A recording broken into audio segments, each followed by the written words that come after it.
दिलेले आहेत, उपदेश दिलेले आहेत आणि त्यांच्या अग्रश्रावकांनी 2000 अशी एकूण 84,000 उपदेश बौद्ध साहित्य ज्याला त्रिपिटक म्हटलेलं आहे त्याच्यामध्ये ते आज उपलब्ध आहेत सर्व जगातील भाषांमध्ये. त्याला त्रिपिटक म्हणतात बघा. त्रिपिटक म्हणजे त्रि म्हणजे 3, पिटक म्हणजे पेटारा, पेटारा म्हणजे भाग. 3 भाग आहेत बौद्ध साहित्याचे. एक पहिला भाग आहे त्याला सुत्त पिटक म्हटलेला आहे. सुत्त म्हणजे भगवान बुद्धांनी प्रत्यक्ष केलेले दिलेले प्रवचन आहेत. त्यानंतर एक आहे विनय पिटक. विनय पिटक म्हणजे काय तर विनय म्हणजे नियम. तर भगवान बुद्धांनी विनय पिटकावर पण उपदेश दिलेले आहेत जे की भिक्खूंचे कोणते विनय नियम असावेत, भिक्षुणींचे कोणते नियम असावेत, श्रामणेरांचे कोणते नियम असावेत, अनागारिकांचे कोणते नियम असावेत, उपासक आणि उपासिकांचे कोणते नियम असावेत, यासाठीचा एक ग्रंथ आहे मोठा, त्याला म्हटलेला आहे विनय पिटक. आणि तिसरा ग्रंथ आहे बौद्ध साहित्यातला, त्याला म्हटलाय अभिधम्म पिटक. काय? अभिधम्म पिटक. या अभिधम्म पिटकामध्ये निर्वाणाची अवस्था काय आहे, निर्वाण अवस्थेला पोहोचण्यासाठी नेमकं कोणतं आचरण करावं लागते, ध्यानाच्या अवस्था कोणत्या, अनापानसती म्हणजे काय, विपස්සना म्हणजे काय, याचा एकंदरीत उपदेश भगवान बुद्धांनी केलेला आहे आणि त्याला म्हटलेला आहे अभिधम्म पिटक. असे एकूणच त्रिपिटकामध्ये 3 भाग आहेत म्हणजे सुत्त पिटक, विनय पिटक आणि अभिधम्म पिटक. तर भगवान बुद्धांनी बघा 82,000 प्रवचन जे दिले आज ते पुस्तक रूपाने आहेत. त्या भगवान बुद्धांनी जेवढे काही प्रवचन दिले त्यातलं पहिलं प्रवचन आज दिलेलं आहे भगवान बुद्धांनी आषाढ पौर्णिमेला. याला गुरु पौर्णिमा म्हणतात का तर मी तुम्हाला थोड्या वेळापूर्वी सांगितलं. 5 शिष्य परिव्राजक आजच्याच दिवशी भगवान बुद्धाला शरण आले. भगवान बुद्ध त्यांचे गुरु बनले आणि ते 5 त्यांचे शिष्य बनले म्हणून गुरु पौर्णिमा म्हणून सुद्धा या आषाढ पौर्णिमेला मानल्या जाते. आणि त्यामुळे या गुरु पौर्णिमेचं विशेष महत्व आहे. सिद्धार्थ गौतम बुद्ध झाले, बुद्ध गयला आणि बुद्ध गयला ज्ञान प्राप्ती केल्यानंतर वैशाख पौर्णिमा झाली बघा. वैशाख, ज्येष्ठ आणि आषाढ समजते तुम्हाला. उन्हाळ्यामध्ये वैशाख पौर्णिमा झाली, नंतर आता मागची ज्येष्ठ पौर्णिमा झाली. आता यावर्षी आगाऊ महिना होता. दर 3 वर्षानंतर आगाऊ महिना येत असतो, एक्स्ट्रा मंथ येत असतो. तर वैशाख, ज्येष्ठ आणि आषाढ पौर्णिमा असा कालावधी भगवान बुद्धांनी जो काही आहे तो बुद्ध गयेत घालविल्यानंतर ते सारनाथला गेले. आता उत्तर प्रदेशामध्ये सारनाथ आहे बघा, बनारस पण म्हणतात त्याला. तर त्या सारनाथ मध्ये ऋषी पतन मृगदाय वनामध्ये भगवान बुद्धांनी पहिला उपदेश केलेला आहे. ज्या उपदेशाला म्हणतात धम्मचक्र पवतन सुत्त. काय म्हणतात? झोपले? धम्मचक्र पवतन सुत्त म्हणतात. भगवंताचा अत्यंत सुंदर उपदेश आहे. तुम्ही खरं तर बौद्ध जे आहेत त्यांनी भगवंताचा हा जो उपदेश आहे आजच्या दिवशी तो स्मरण केला पाहिजे, त्याला आठवलं पाहिजे, त्याला वाचलं पाहिजे, त्याचा अभ्यास केला पाहिजे.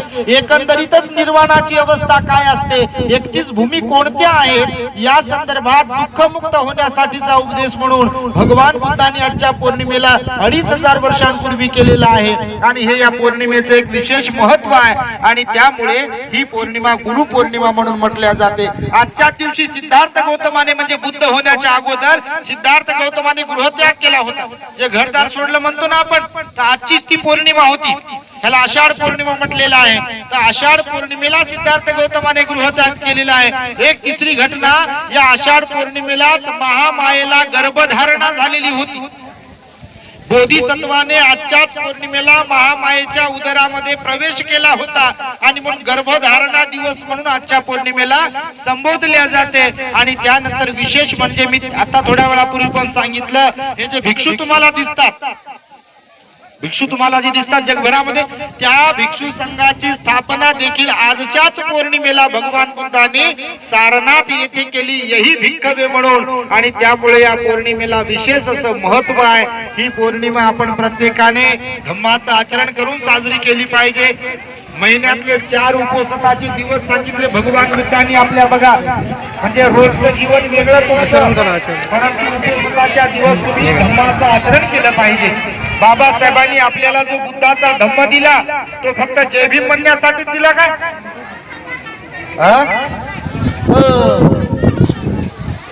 साहेब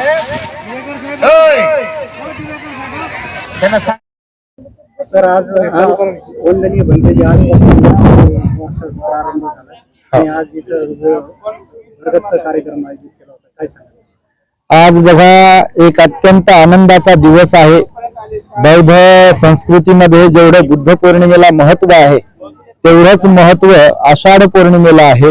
कारण ही आषाढ पौर्णिमा जी आहे ती वेगवेगळ्या अर्थाने अत्यंत महत्वाचा संदेश देणारी आहे.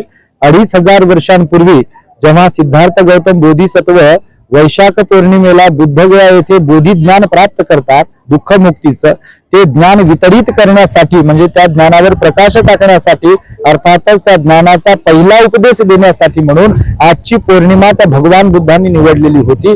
आजच्या पौर्णिमेला ऋषीपतन मृगदाय वन सारनाथ, ज्याला बनारस वाराणसी म्हणतात, तिथे भगवान बुद्धांनी पहिला उपदेश केलेला होता. बहुजन हिताय बहुजन सुखाय हे ब्रीद वापरलं भगवान बुद्धांनी.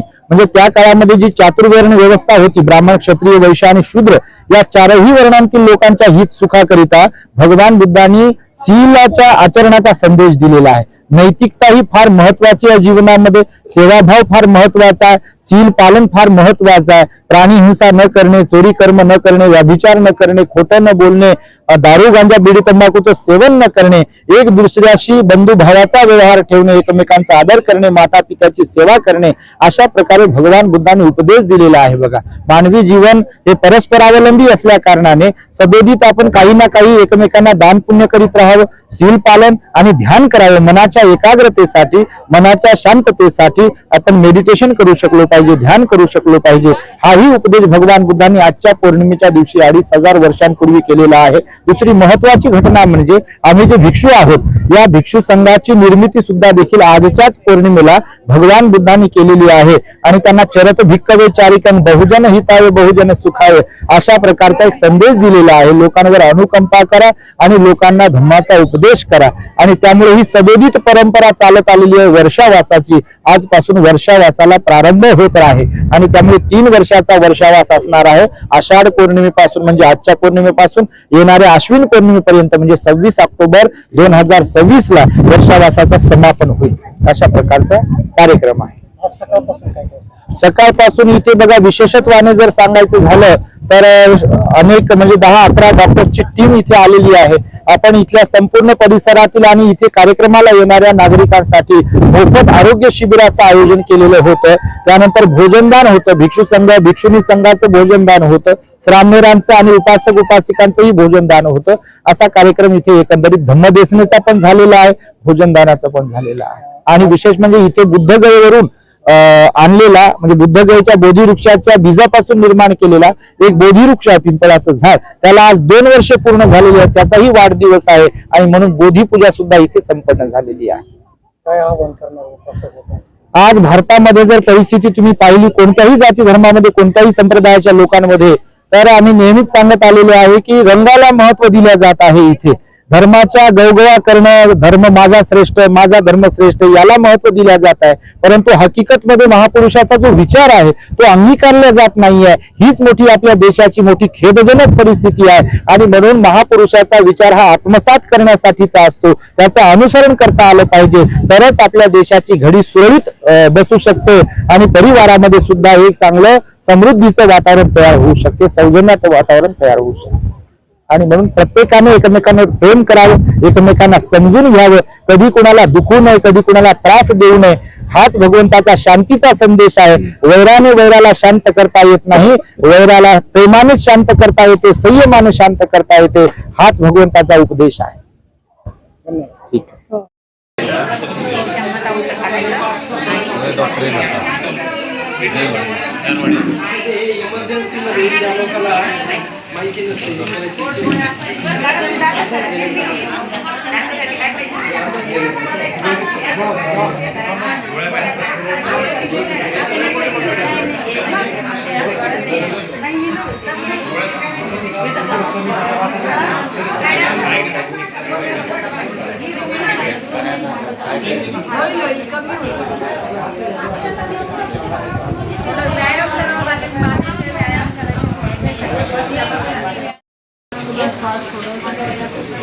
आणि एकदा